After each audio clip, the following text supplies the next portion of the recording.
유를 이렇게 제정하신 거는 12년째 되는 안거를 마치시고 난 다음부터 유를 제정하기 시작하셨잖아요. 그럼 12년. 그 정각을 이루시고 난 다음에 12년째 이렇게 안거를 끝마치고 나서부터 그걸 하셨는데 12년 동안 잘 살았단 말이에요. 문제 없이. 근데 왜 유를 이렇게 제정하셨는가? 그 목적이 나와 있어요. 목적을 한번 보시겠습니다. 그러면은 어떤 비구가 물어봤어요. 아난다 존자한테. 부처님께서 말씀하시는 이 율장의 유를 제정하신 목적이 무엇이었습니까? 부처님께서 뭐라고 말씀하셨습니까? 이렇게 물어보니까 아난다 존자께서 어떻게 대답을 하시냐면은 사띠를 확립하는 것입니다. 지금 율이 아까 전에 세 개라고 말씀드렸잖아요. 그러니까 이렇게 표현하는 거예요. 유익한 율의 목적, 그러니까 율장의 율을. 근데 그럼 율 없을 때는 사띠를 아무도 확립 안 했는가? 이런 의문이 들잖아요. 12년 동안에는 사띠를 확립한 사람이 아무도 없어야 되는데 그때 아라한가를 이루신 분들이 되게 많거든요. 우리가 알고 있는 이제 초창기 장로 비구들은 벌써 아라한가를 다 이루셨단 말이에요. 그러면은 이게 무슨 소린가 하는 거예요. 그 의문을 품고 그거 이제 해결하셔야죠. 그런 의문이 당연히 들죠. 그 다음 이제 또 다른 이렇게 법문에서는 이렇게 말씀하셔요. 양심과 수치심. 양심과 수치심. 양심과 수치심이 있으면은 감각의 대문을 단속해요. 양심과 수치심이 없을 때는 감각의 대문을 단속하지 못한다. 양심과 수치심이 있으면 감각의 대문을 단속할 수 있다. 왜? 감각의 대문을 단속하는 조건이 뭐냐 하면은 양심과 수치심이거든요. 감각의 대문을 단속하기 위해서 전제 조건이 양심과 수치심이 있어야 돼요. 양심이 뭡니까? 수치심은 뭐예요? 처음으로 보시네? 대답을 하실 것 같아요. 예, 양심이 뭐고 수치심이 뭐예요? 수치심은 조직에, 예? 조직에 해를 끼쳤을 때 수치심을 느끼고, 어디에 해를 끼쳤을 때? 자기가 속한 단체. 아, 내가 속한 단체에 해를 끼쳤으면 수치심이고, 그 다음에 그다음에 이제 본인 스스로 뭔가를 잘못했다라는 그런 느낌을 느낄 때 이제 양심이 작동합니다. 자기가 뭔가 잘못한 걸 느끼면은 그게 양심이래요. 맞아요? 동의하세요? 그래서 우리가 경을 읽고 부처님 가르침을 이렇게 접할 때 국어 사전에 있는 내용하고 경에 있는 단어의 내용하고 다를 수가 있어요. 근데 국어 사전에 있는 내용을 전제로 해가지고 이해를 하면 잘못 가는 수가 있어요. 그런 경우가 되게 많거든요. 그래서 경전 내용을 계속 읽어가면서 그런 내용을 발견할 때마다 그 단어를, 정의를 자기가 바꿔야 돼요.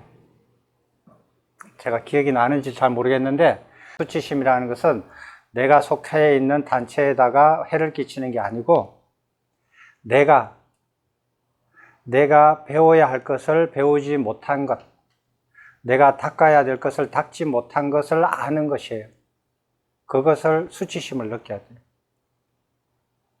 내가 열반을 성취하겠다라는 바른 목표를 가지고 출가를 했는데 내가 그것을 위해서 얼마나 이렇게 배워야 할 것을 배우고 닦아야 할 것을 닦았는가? 아직까지 그걸 닦아야 할 것을 닦지 못했고 배워야 할 것을 배우지 못했구나 라고 수치심을 느껴야 되는 거예요. 그게 수치심이에요. 그 양심은 그것을 내가 부지런히 하고 있는가, 닦아야 할 것을 부지런히 닦고 있고 배워야 할 것을 부지런히 배우고 있는가, 게을름을 피우고 있는가. 게을름을 피우고 있으면 그 양심을 가져야 돼요. 내가 열심히 하고 있지 않다라고 그걸 가져야 돼요. 그게 양심과 수치심이에요. 경장에서 말하는. 그리고 이게 있을 때 감각의 대문을 단속하고 감각의 대문을 단속하는 조건을 상실하면 감각의 대문을 단속하지 못합니다. 감각의 대문이 무엇이고 감각의 대문을 어떻게 단속하느냐 라고 여쭤보면 대답 잘 하시겠죠. 그죠? 예. 전제 조건도 설명 잘 못하는데 대답은 잘 하시네. 자, 그러면은 감각의 대문을 단속하지 못할 때는 유를 지키지 못한다. 유를 지키는 조건이기 때문이다. 유를 지키는 자는 유를 지키는 조건을 상실해 버리니까 유를 지키지 못하는데, 유를 지키는 자는 감각의 대문을 단속을 하는 자다. 유를 지키는 전제 조건이 감각의 대문을 단속하는 거예요. 감각의 대문을 단속하는 것을 모르고 단속하지 않는 자는 유를 지키고 싶어도 못 지켜요. 자기가 아무리 애를 써도. 그게 전제 조건이에요. 그리고 그래서 결론이 뭐냐 하면은 양심과 수치심이 있어야만이 감각의 대문을 단속하고, 감각의 대문을 단속해야만이 유를 지키고, 유를 지켜야만이 범행을 닦는다. 범행을 닦는다. 유를 지키지 못하면은 범행을 닦지 못한다. 왜냐하면 범행의 전제 조건이 유를 지키는 거기 때문에. 이렇게 설명이 되어 있습니다. 그래서 위의 설명보다 좀 더 상세하게 설명이 되어 있습니다. 하나 질문해도 될까요? 아, 예, 하십시오. 예, 저기 예문 안구따라 7회 60일 그걸 보니까요. 스님께서 유를 지키지 못한다. 지금 네모나게 써주신 예. 그 부분에서 유리라고 하셨는데 여기서는 실라라고 예. 개만 말씀하셨거든요. 예. 그래서 그래요. 예, 개와 유를 지금 말씀 안 하신 상태이신데 예. 여기서 아주 그냥 지적 잘 실라, 하셨습니다. 네, 네, 스님께서 유리라고 지금 번역을 예. 하신 게 예. 말씀. 아주 좋습니다. 예. 제가 이렇게 이렇게 경에서 인용이 됐다라고 경을 했는데, 실제로 경에 가보면, 제가 말한 거하고, 여기서 보인 거하고, 이 증거가 되잖아요. 나중에 이걸 이렇게 PPT 그 자료를 다 드릴 거거든요.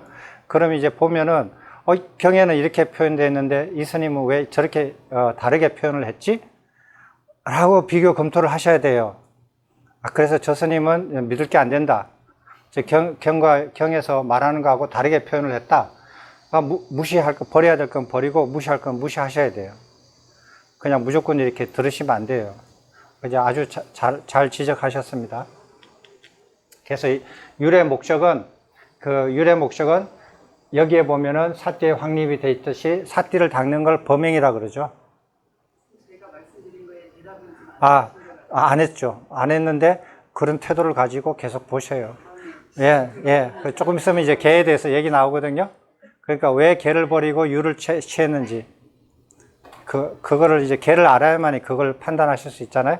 지금 얘기하면은 그냥 뭐 이렇게 주장분이 안 들리시니까 개를 이해하고 유를 이해해야만이 어느 단어를 바르게 선택하고 이 사람들이 왜 이거를 버렸는지 그 이유를 또 알아야 되잖아요. 그렇게 해서 지금 그냥 넘어갑니다. 그냥 제가 나중에 이거를 이렇게 대답 안 하고 쑥 지나가면 스님이 다시 지적하셔야 돼요. 그때 얘기했는데 그게 아직까지 나는 이해가 안 된다고. 자, 됐습니까? 그래서 사띠를 확립하는 것이 범행을 닦는다. 범행을 닦기 위해서는 반드시 유를 지켜야 된다. 이제 이렇게 돼 있어요. 근데 실제로 경전에 보면 헷갈려요. 헷갈리는 게 뭐냐 하면은, 저도 이렇게 처음에 이렇게 경전을 볼 때 제일 관심 있게 본 것 중에 하나가, 어떻게 출가를 해가지고 열반에 이르는 그까지 어떻게 닦아가는가, 그 차례가 어떻게 돼 있는가를 궁금해 했어요. 그죠? 그 차례를 잘 이해해가지고 그 차례대로 하나씩 나아가면은 목표를 성취할 수 있을 거 아니에요. 근데 여기에 보면은, 양심과 수치심이 있어야 되고, 감각의 대문을 단속해야 되고, 그리고 유를 이렇게 지켜야 된다. 이렇게 돼 있거든요. 근데 실제로 경전에 읽어보면, 출가하면은 맨 먼저 유를 가르쳐요. 감각의 대문을 안 가르쳐요. 유를 먼저 가르쳐요. 다 나온다면, 그 유를 먼저 가르치고, 그 다음에 감각의 대문을 이렇게 이제 얘기가 나오거든요. 헷갈리는 거예요. 그래서 그 부분은 이제 유를 이제 다 공부하고 나시면, 이제 좀 이해를 하실 거예요. 율이 다양하게 있어요. 아주 거친 행위 행동을 규제하는 율이 있고, 그 다음에 미세하게 이렇게 규제하는 율이 있어요. 그래서 율을 다 지킨다, 율을 지켜야 한다라는 것은 아주 이렇게 거친 행동들을 규제하는 율부터 시작해서 미세하게 그 규제하는 율까지 모든 율을 다 지키는 것을 말을 하는 거예요. 그거를 말을 하는 거지, 앞에 거친 것만 지키는 것을 율을 지킨다라고 하지 않아요. 이렇게 율을 다 지키는 거거든요. 근데 출가해가지고 율을 제일 먼저 가리키는 것은 거친 것들, 거친 행동들을 규제하는 그 율만 먼저 가르쳐요. 그게 급하니까. 그래서 그런 차례를 오해 안 하시는 게 좋겠어요. 그러면은 율을 어떻게 하는 것이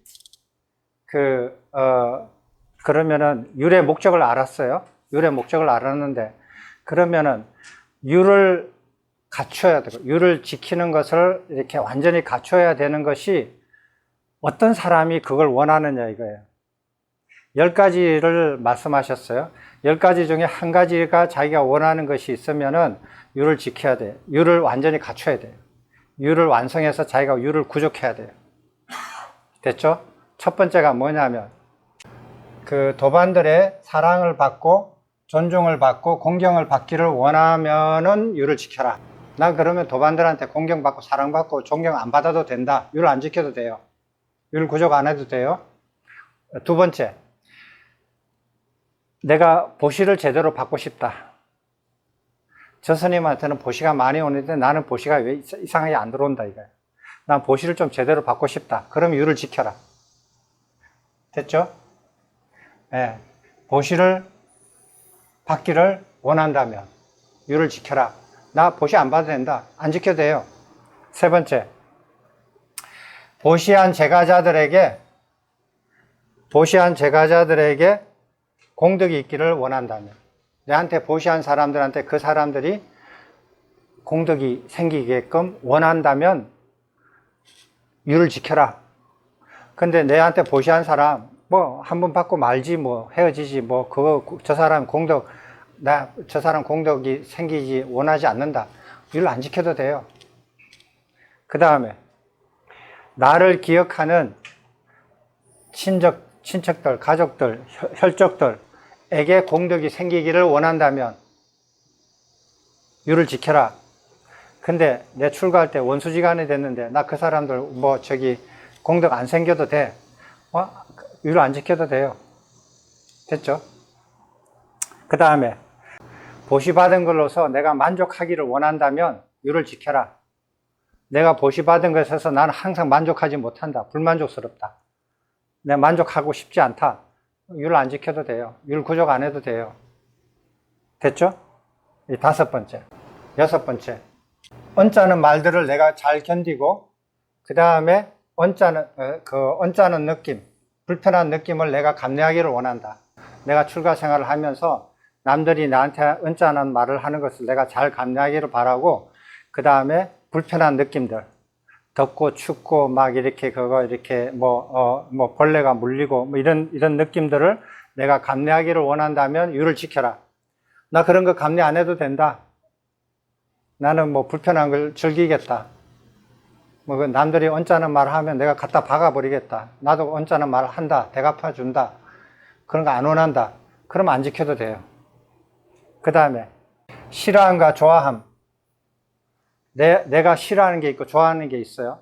싫어하는 게 좋아하는 것이, 내가 좋아하고 싫어하는 것이 나를 정복하지 않고, 내가 좋아하고 싫어하는 것을 내가 그것을 정복해가지고 통제하기를 바란다면 율을 지켜라. 나는 내가 좋아하고 싫어하는 것이 나를 정복하기를 원해. 나는 그런 거 다스리고 싶지 않아. 율 안 지켜도 돼요. 좋아하는 것에 푹 빠지고 싫어하는 것에 싫어한다고 계속 그냥 그거 이렇게 표현하고, 난 그렇게 살고 싶어. 자유롭게. 그렇게 하면 율 안 지켜도 돼요. 그 다음에 두려움과 공포. 나는 두려움과 공포를 극복하고 싶다. 그럼 율을 지켜라. 근데 난 두려움과 공포를 나는 극복하고 싶지 않다. 그럼 율을 안 지켜도 돼요. 두려움과 공포를 자기가 나는 두려움과 공포가 없다. 자신 있어요? 저하고 한번 저기 손잡고 저기 산에 한번 돌아다녀 볼까요? 밤에? 보름달 밤에? 무덤이 있고 막 그냥 숲속의 깊은 곳에 대낮에만 가더라도 머리가 쭈삣쭈삣한 곳에 한번 같이 가볼래요? 자신 없죠? 예, 두려움과 공포 극복하고 싶다. 율을 지켜라. 그런 거 나 안 지켜도 된다. 그런 거 상관 안 한다. 그럼 율 안 지켜도 돼요. 자, 9번째. 네 가지 사띠. 새끼 사선정. 네 가지 사띠를 확립하고 싶다. 그럼 율을 지켜라. 왜? 네 가지 사띠가 저기 전제 조건이 율을 지키는 거니까. 근데 네 가지 사띠 그거 저기 지키고 싶지 않다. 확립하고 싶지 않다. 그럼 율 안 지켜도 된다. 됐죠? 자, 마지막.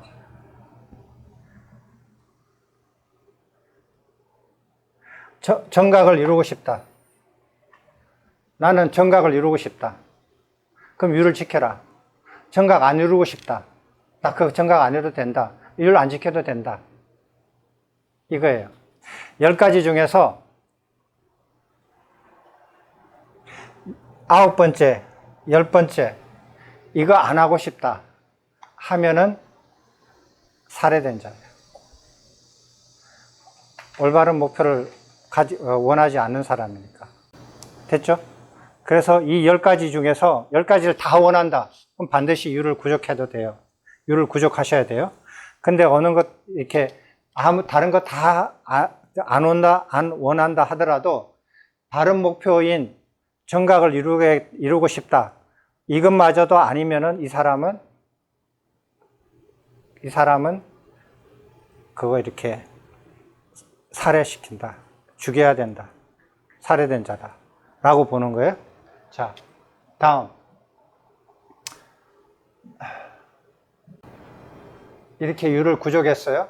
그러면 율을 구족한 사람, 우리가 흔히 말하는 율사 있잖아요. 율사가 어떤 사람이 율사인가? 되게 재밌어요. 우리가 생각하는 율사하고 완전 천지 차이예요. 자, 율사의 조건이 뭐냐?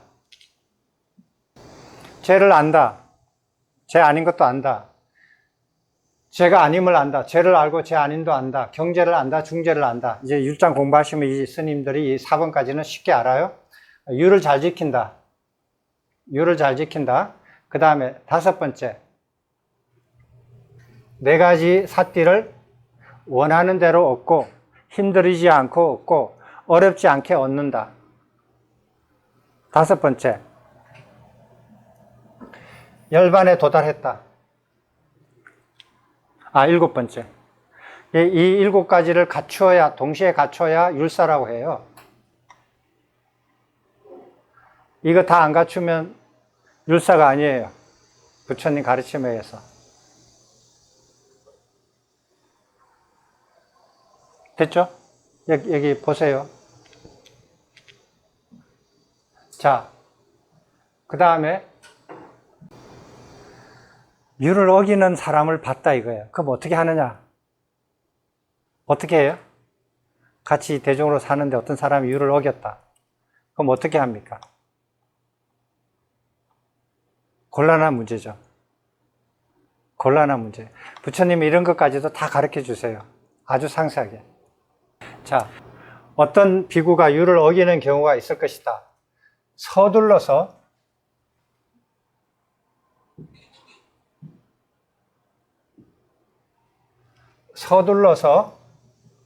질책하지 말라. 율을 어긴 사람을 봤단 말이에요. 봤으면 보자마자 서둘러서 질책하지 마라. 질책하지 말고 어떻게 하느냐? 그 자를 자세히 검증하라. 저자가 어떤 자인지 자세히 검증을 해라. 저자가 왜 율을 어겼는지, 그 이유가 뭔지, 율을 몰라서 어겼는지, 율을 알고서도 어겼는지, 10가지 율을 지켜야 되는 이유가 그 사람이 무엇을, 그 중에서 한 가지라도 그게 율을 지켜야 하는 이유를 가지고 있는지, 그 10가지 다 아무것도 안 가지고 있는지, 그리고 저 사람이 다음에 또 율을 어길 건지 안 어길 건지 자세히 검토하라는 거예요. 그죠? 우리는 기본이 검토하는 거예요. 검토하는 거예요. 법과 율만 검토하는 게 아니라 같이 사는 비구, 비구니들도 출가자들도 검토하라는 거예요. 자, 검토해서 이제 판단을 해요. 첫 번째 조건. 내가 만약에 율을 어기는 자를 해서 내가 이렇게 할 건데, 이렇게 하면 나는 성가시지 않다. 이렇게 하더라도 나는 성가시지 않고 저 비구도 괴롭지 않다. 내가 이렇게 해서 저 사람이 율을 어긴 것을 내가 이렇게 질책을 하더라도 나도 번거롭지 않고 성가시지 않고 저 비구도 괴롭지 않을 것이다. 이렇게 판단이 되는 거예요. 내가 검토를 싹 이렇게 검증을 해봤더니, 그럼 가서 말을 해야 하는 거예요. 오케이? 나는 성가시지 않는데 저 비구는 괴로울 것이다. 나는 성가시지 않는데 내가 이렇게 말을 하면 저 비구는 괴로울 것이다. 내 말을 듣고. 그렇지만은 내가 저 비구가 말을 하면은 괴로울 것이지만은 내가 잘 말을 해가지고 저 비구를 청정을 회복하게 만들어줄 수 있겠다. 라고 판단하면은 얘기를 하는 거예요. 됐죠? 세 번째. 근데 나는 성가실 것. 저 비구는 괴롭지 않을 것이다. 근데 내가 이렇게 잘 검토해 봤더니 내가 가서 말을 해주면 내가 성가실 것 같다. 좀 성가실 것 같지만 저 비구는 얘기를 해주면은 괴로워하지 않고 그것을 받아들여서 자기가 청정을 회복할 수 있을 것 같다. 그럼 얘기해라는 거예요. 근데 내가 성가셔요? 내가 성가시고 저 비구도 괴로울 것이에요. 나도 성가시고 내가 말을 하면 저 비구도 괴로워할 거예요. 괴로워할 건데 내가 잘 성가시지만은 잘 얘기해가지고 이렇게 하면 저 비구는 괴로워하면서도 그것을 인정하고 청정을 회복할 수 있을 거다. 그렇게 검증을 하는 거예요. 검증을 해서 하는 거예요. 그렇게 하면은 얘기를 하라는 거예요. 그렇게 해서 얘기를 해서 그렇게 하면은 그 비구에게 말하는 것이 적절하다. 그 비구의 이익을 바라고 연민하고 율을 바르게 설해서 사이좋게 화합해서 분쟁하지 않고 머물러야 하는 이유 때문에 말을 해야 된다는 거예요. 자, 질문 하나 드릴게요. 우리가 대중생활을 하잖아요. 해보셨잖아요. 혹은 지금 하고 계시잖아요. 대중생활을 하면서 대중의 화합을 뭐라고 생각하세요? 우리가 지금 생활에서 대중들의 화합을 위해서 뭐 이렇게 말을 하잖아요. 대중생활 할 때. 그 대중의 화합을 뭐라고 정의가 뭐예요? 어떻게 하는 게 대중의 화합을 이루는 거예요? 지금 우리 현실에서. 부처님께서 말씀하신 조건인가요? 아니면은 여기 현실에 대해서 여쭤보는 거예요. 예, 그러니까 뭐 부처님 경가율에 상관없이 현실에서 어떻게 하는 것이 대중이 화합하면서 사는 것인가? 싸우거나 다투지 않는다 그러면. 예, 싸우거나 다투지 않으면.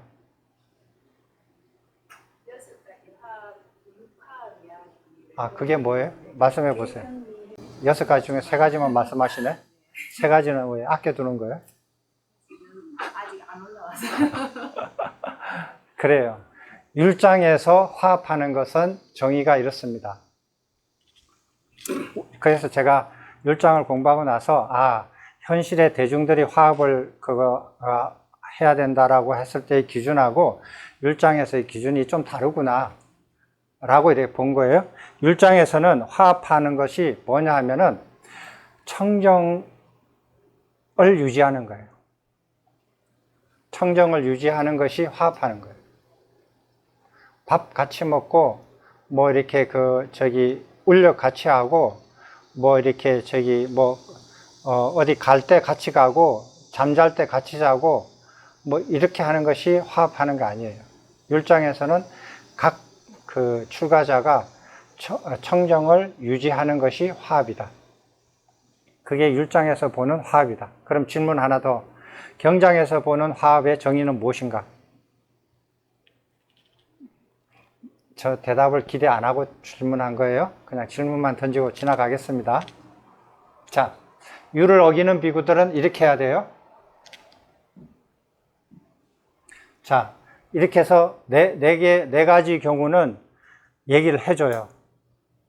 검증을 다 하고 난 다음에 검증할 때 내가 이렇게 말하면 저 사람이 받아들여서 청정을 회복할 것인데 이렇게 얘기하면 안 받아들이고 거부할 것이다. 나를 화를 내고 이렇게 할 것이다. 괴로워할 것이다. 그걸 다 검증하고 난 다음에 내가 그 방법을 찾아내서 말할 수 있는 거예요. 다섯 번째가 뭐냐면